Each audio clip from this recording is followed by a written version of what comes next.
Muita gente questiona o acúmulo de muita terra na mão de poucas pessoas. Nós temos tá. movimentos sociais aí, o movimento dos trabalhadores sem terra, por exemplo. Qual a sua opinião sobre isso? Sobre reforma agrária? Já anota um minuto pra gente fazer um corte disso que vai ser legal. Gente, o que eu vou te dizer? Complicado.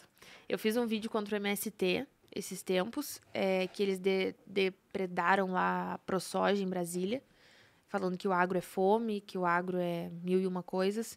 E assim... O agro é fome é um paradoxo tão grande, né? É gigantesco, mas é o que eles pregam, é o que eles falam, né? Tá na mão de muitos e tá sobrando para poucos.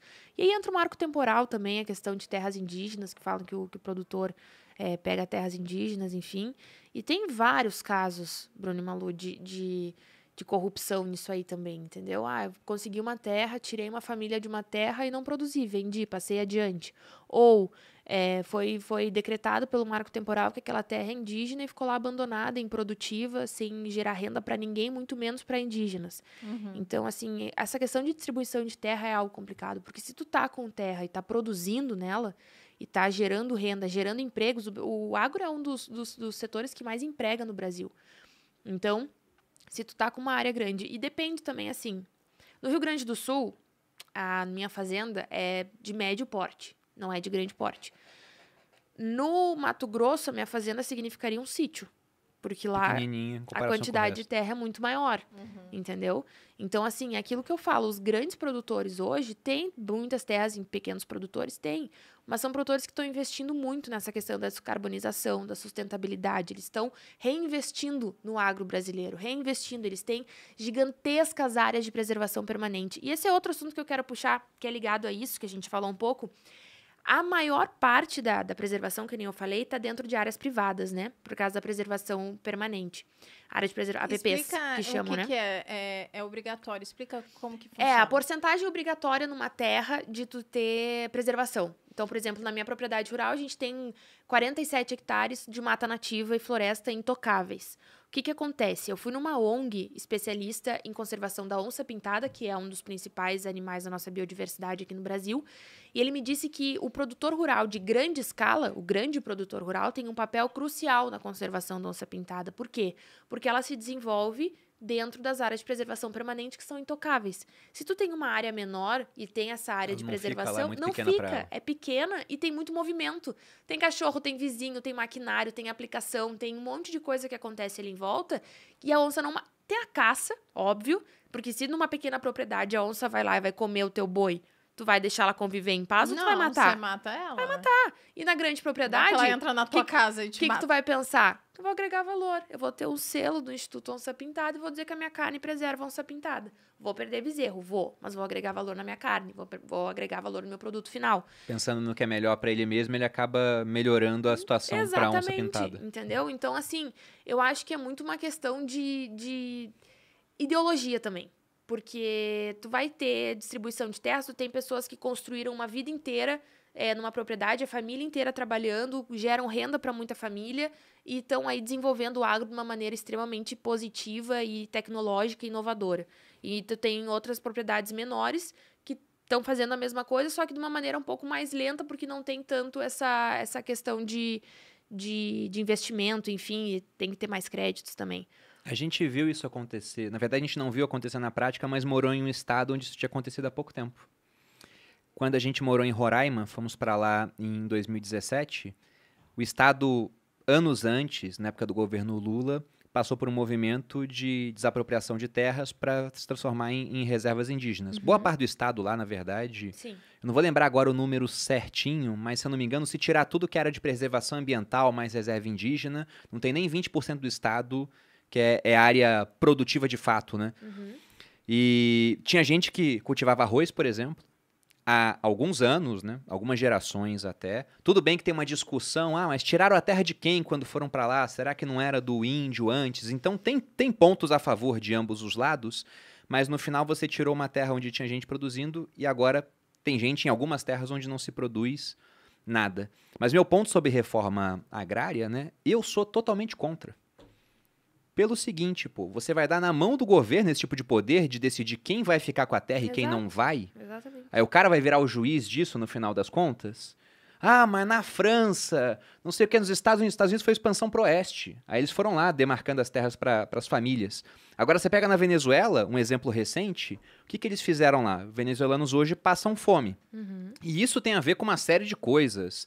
Centralização da economia, né, um monte de intervenção na situação econômica. Mas um ponto crucial para isso foi a reforma agrária que eles fizeram. Porque eles tiraram terra de quem produzia, pessoas especializadas que conheciam aquele negócio, que investiam em tecnologia, e passaram a terra para os aliados do governo. O que esse pessoal fez? Ficou revendendo a terra para os outros, não trabalhava na terra. Então, onde se produzia comida, se parou de produzir comida. E agora eles têm um problema de fome mais agravado. Então, eu não sou a favor, né, de reforma agrária. Né? Tem até um filósofo romano que eu gosto muito, que é o Sêneca, que ele também não era a favor na época dele.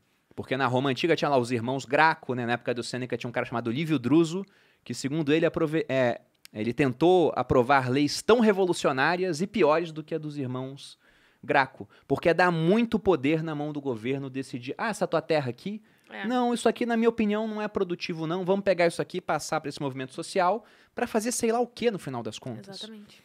Então, eu sou contra. E é por isso que eu falo, é muita ideologia nisso aí também, e a gente teve aí um exemplo dessa briga do marco temporal, se ia manter ou não, que eu fui super a favor, porque justamente tu tem um respiro aí. O que é esse marco temporal? O marco temporal é que define que as terras do produtor rural e era indígena ou não, a partir da Constituição agora não vou lembrar. De 88, será? Acho que é.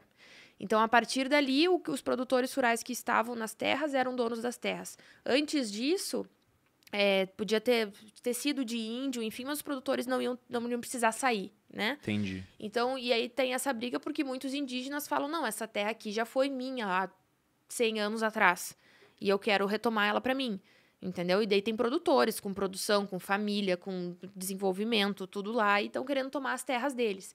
Então, não passou, enfim, na verdade ainda está tramitando isso aí, mas é muito de se questionar, e a gente tem fatos de que, graças ao marco temporal, produtores perderam as terras para índios, ok, isso aconteceu em alguns casos também, e eles tiveram que sair da terra, e os índios simplesmente abandonaram a terra. Então, virou um antro de droga, prostituição, 1000 coisas ali naquela terra, menos produção agrícola, menos produção de desenvolvimento, menos produção de emprego, né? Geração de renda. Então, tem tudo isso também. Por isso que eu falo, essa questão da reforma agrária, os produtores que hoje trabalham com, mesmo que seja, porque a crítica é a grandes quantidades de terra, né?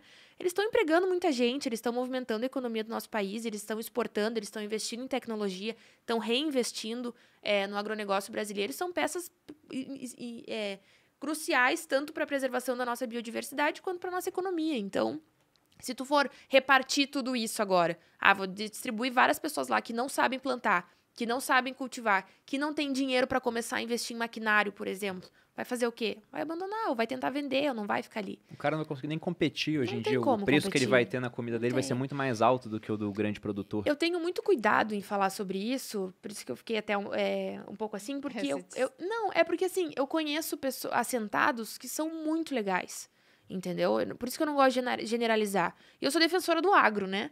Então eu acho assim, eu conheço pessoas do Movimento Sem Terra que enfim, produzem realmente, que trabalham, que aí se desenvolvem. Tem a questão lá da Amazônia, quando a gente estava falando sobre regularizar as terras lá, né, que o governo também estava querendo regularizar para justamente...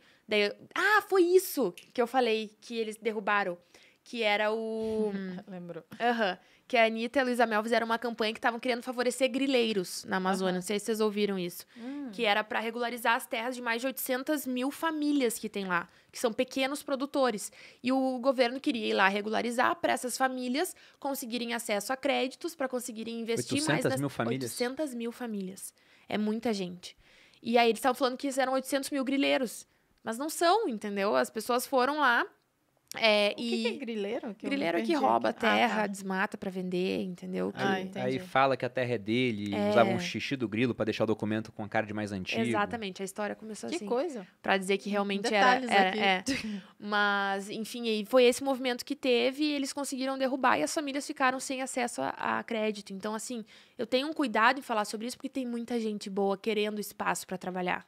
E muitas vezes não tendo por causa de maus, entendeu? Maus exemplos. E se tivesse esse título mostrando que a terra é daquela pessoa, ela consegue até crédito mais barato. Exatamente. Tem um economista peruano, se eu não me engano, o De Soto, que ele fala que nas favelas, por exemplo, tem uma riqueza imensurável. Só que as pessoas não conseguem acessar aquela riqueza pelo seguinte: o cara tem lá a propriedade dele numa favela do Rio de Janeiro, por exemplo, mas não tem um título de propriedade. Se ele tivesse, ele poderia acessar crédito mais barato, porque afinal de contas, aquela terra, aquele imóvel, é uma garantia. E o imóvel não consegue sair dali.